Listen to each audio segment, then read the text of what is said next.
Last time on DarkChiron Rants and Reviews, Final Fantasy X. Boring minigames, transvestites, cock-blocking, boobies, bad voice acting. What new surprises lie in store? I'm going to have to play to find out. You know, I've been thinking, I really shouldn't let a little thing like survivors keep me from looting Kilika. Don't worry folks, it's for the greater good that I loot everything of value from the shattered remnants of your homes. And back in Kilika Woods, which is completely dry and shows no signs of flooding, there's still problems.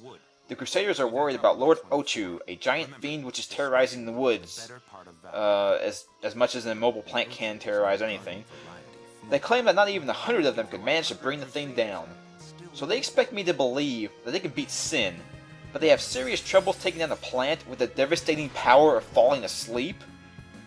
Of course, this means I had to try it out, and I pretty much one-shotted the thing using the power of my Shemale Aeon acquired from a dog's chew toy.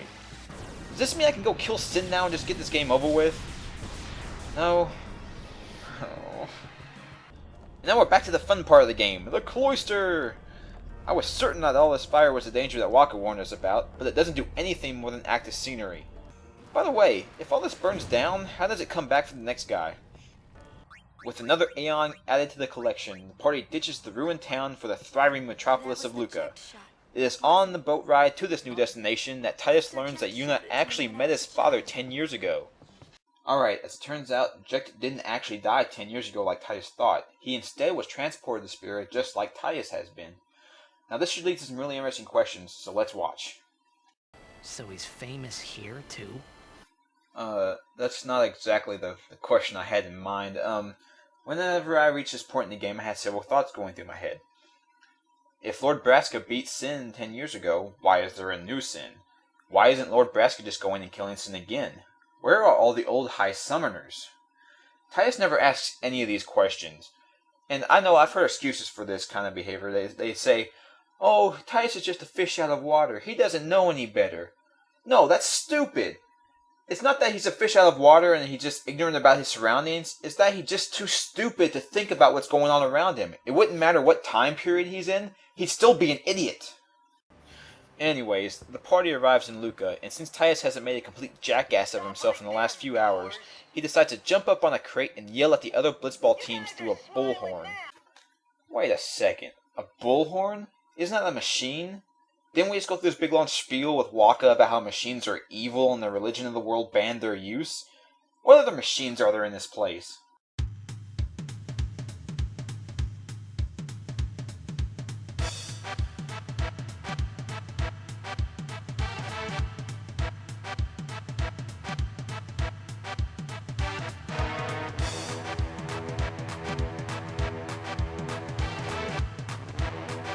Does nobody follow their own religion here?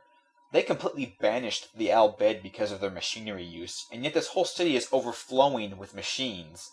I guess no machine rule only applies as long as it's convenient to do so.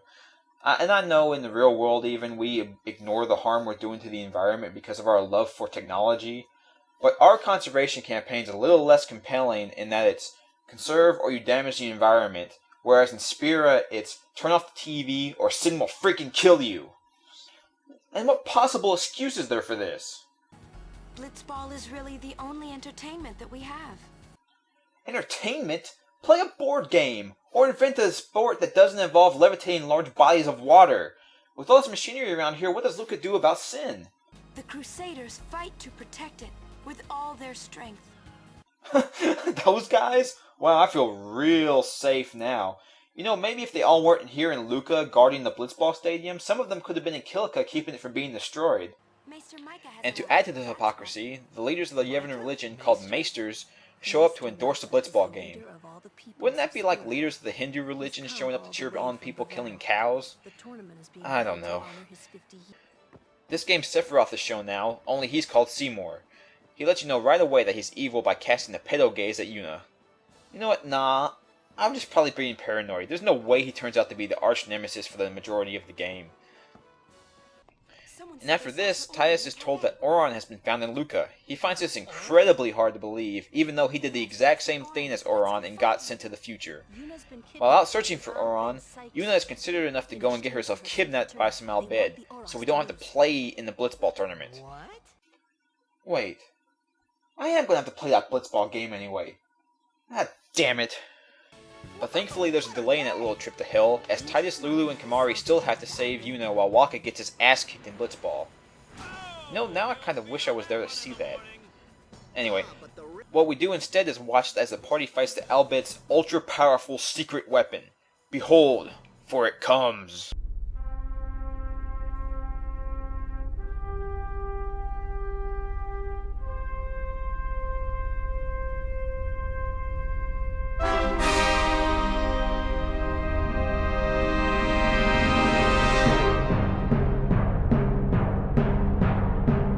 Wait, what? A Blitzerator?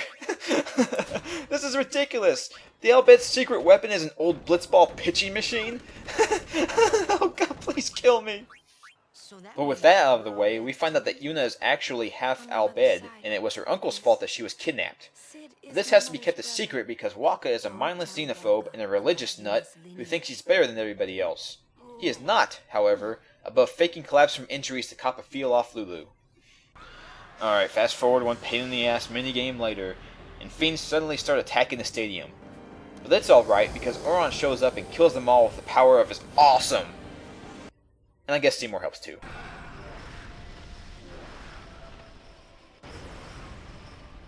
Yeah, he's definitely not evil. After the trouble at the stadium, Oron pulls Titus aside and drops a plot twist for this section of the game. Sin is checked. Holy shit! Alright, now despite what I said earlier, I have faith in Titus that he's going to ask the questions this time. How and why did Ject become Sin? Who was Sin before him? How did Oron go backwards in time? Where are all the old high summoners who have beaten Sin in the past? I really, really hope he asks the questions this time because we know Oron has the answers to all of them. What am I supposed to say? You tell me it's my decision. But I don't have a choice, do I? You're the only one who can tell me what's going on anyways. I have to go with you. I have to. Oh, come on! Who the hell wrote this stuff? And you know, I have people making excuses for this too. It's like, oh, that's just how video games have always been. That's all you can expect. What kind of excuse is that? Just because they wrote bad stories in the past, we should continue to let them do so? No other form of storytelling get away with such bad writing and dialogue, so why do video games get a free pass at making sense? You know, I think at this point the video game's just doing this to make me insane. That's your goal, isn't it, game? Answer me!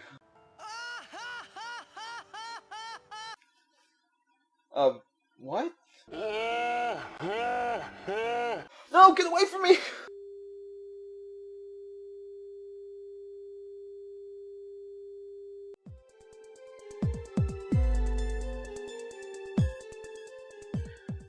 Brought you here because I have some terrible news. Turns out that the werewolf we're hunting is your father. But I don't want to go to the grocery store. I know it's hard to believe. I had the same... What? I don't want to go, but I don't have a choice, do I? I have to have something to eat. I have to!